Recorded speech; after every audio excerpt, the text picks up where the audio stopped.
मैं श्री महाराज जी के चरणों में कैसे आया। स्वामी शंकरानंद जी की स्मृतियों में से। इस गांव के बाहर बनी में एक देवी का मठ है तथा एक कच्चा तालाब है।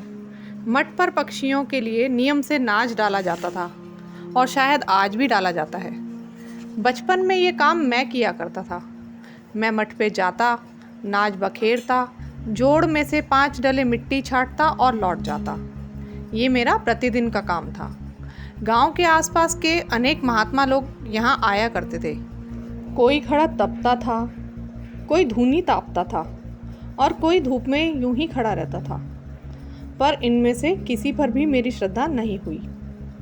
बचपन से ही कुछ शंकालु और अश्रद्धालु सा रहा हूँ मैं।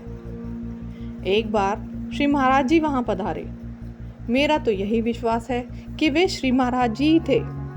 वही लंबा पतला दुबला सा शरीर जैसा कि पुराने चित्रों में दिखता है, और नीचे तक एक चोगा पहने हुए, ना साथ में कमंडल ना कुछ और। जिस किसी से भी पहले रोटी आ जाती वही पा लेना और बाद में आई हुई चुपड़ी रोटी को भी स्वीकार ना करना, और प्यास लगने पर अंजलि से जोड़ का पानी ही पी लेना। प्रथम दर्शन से ही मेरी इन पर श्रद्धा जाग पड़ी। 2-3 दिन वे वहां ठहर कर चले गए। यह घटना लगभग 1961-62 विक्रमी संवत की होगी। उन दिनों आज की भांति शिक्षा का प्रचार नहीं था, अतः मैं भी पढ़ा लिखा नहीं था, पर परिस्थितियों ने कुछ ऐसा पलटा खाया कि इस घटना के 10 वर्ष पश्चात, जब मेरी अवस्था प्राय 20 वर्ष की होगी, तब मैंने पढ़ने का विचार किया। इसलिए मैं गांव निरखी के महाशय रामपत की पाठशाला में पढ़ने लगा। महाशय रामपत जी हमको पढ़ने के साथ साथ धर्म की शिक्षा भी दिया करते थे। वे प्राय आश्रम के संबंध में हम लोगों को बताया करते थे और हमें श्री महाराज जी के दर्शन करने के लिए प्रेरित किया करते थे। उनकी प्रेरणा का यह परिणाम हुआ कि भूमानंद जी के बड़े भाई हुकुमचंद जी और मैंने मिलकर ये विचार बनाया कि प्रत्येक रविवार को हम श्री महाराज जी के दर्शनों के लिए आश्रम चला करेंगे।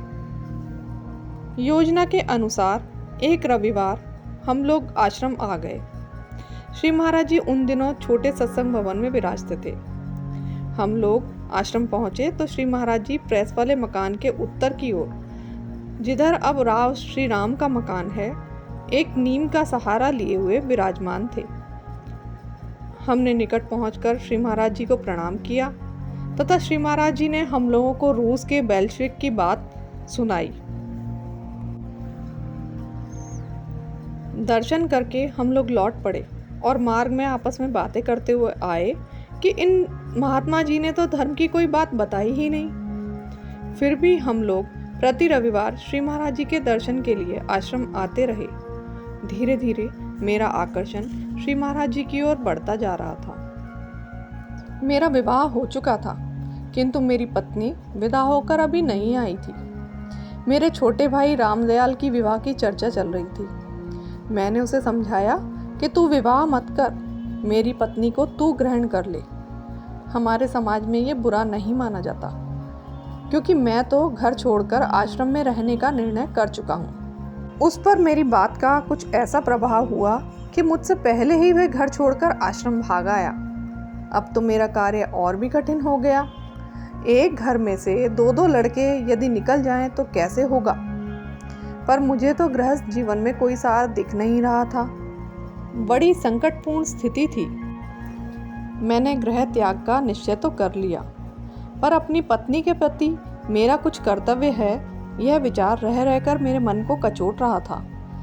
अंत में मैंने उस देवी की भी कुछ व्यवस्था करने का निर्णय किया। मैं चुपचाप अपनी ससुराल पहुंचा। वहां से उस देवी को सीधे विदा कराकर आश्रम लेकर आया। वहां उसे आश्रम दिखाया और कहा कि देख कितना सुंदर आश्रम है, यहाँ पर लड़कियों की पाठशाला है। चाहे तो यहाँ रहकर विद्या अर्जन कर, चाहे तो तू अपने मायके रह, चाहे तू अपने घर पर रह और चाहे तो दूसरा विवाह कर ले। तू जो भी कहे वह मैं तेरे लिए करने को तैयार हूँ, किंतु मेरा और तेरा पति पत्नी की तरह रहना संभव नहीं। श्री महाराज जी इस समय वहाँ नहीं थे, वे दादरी आश्रम में थे। इसलिए इस विषय में उनसे मेरी कोई बात न हो पाई। 5-7 दिन के पश्चात मैं उस देवी को लेकर निरखी पहुंचा। वहां वह महाशय रामपत जी के घर पर उनकी पुत्री विद्या के साथ रहने लगी और मैं गांव के बाहर बाग में रहने लगा। इस प्रकार प्राय 1 मास बीत गया। तब मेरे घर वालों को इन सब बातों का पता चला। अब तो घर से 4 लोग लठ लेकर निरखी पहुंचे। वे सब मेरे लिए ये कहें कि हम तो इसे मारेंगे, इसकी टांग तोड़ देंगे, श्राप देंगे, ये करेंगे, वो करेंगे, नहीं तो ये सीधे घर चल कर रहे। मैं चुपचाप उनकी बातें सुनता रहा, कुछ भी बोला नहीं। रात आई, वे सब सो गए। तब मैं उठा, अपनी सौड़ ओढ़ी और सीधे आश्रम का रास्ता पकड़ा। आधी रात को मैंने छोटे सत्संग भवन का दरवाज़ा खटखटाया। किवाड़ खुले और मैं श्री महाराज जी के पास जा पहुंचा। श्री महाराज जी ने मेरी बात पूछी। मैंने सारी घटना यों की यों सुना दी। इस पर श्री महाराज जी ने कृपा की। वे बोले, वे तुझे श्राप कैसे देंगे? क्या तैने कोई पाप किया है? मुझे बड़ी संतावना मिली। अब तो मुझे पक्का विश्वास हो गया कि मैंने ठीक ही काम किया है और श्री महाराज जी के चरणों में ही रहने लगा। श्री महाराज जी ने कृपा पूर्वक मुझ मूर्ख अज्ञानी को भी अपना लिया। वे लोग मुझे निरखी में इधर उधर ढूंढ ढांढ कर उस देवी को लेकर घर चले गए। धन्यवाद। आपके सहयोग से गुरु महाराज जी के संस्मरण उनके अनन्य भक्तों तक पहुंचाने का ये एक प्रयास मात्र है। ओम ओम गुरु जी।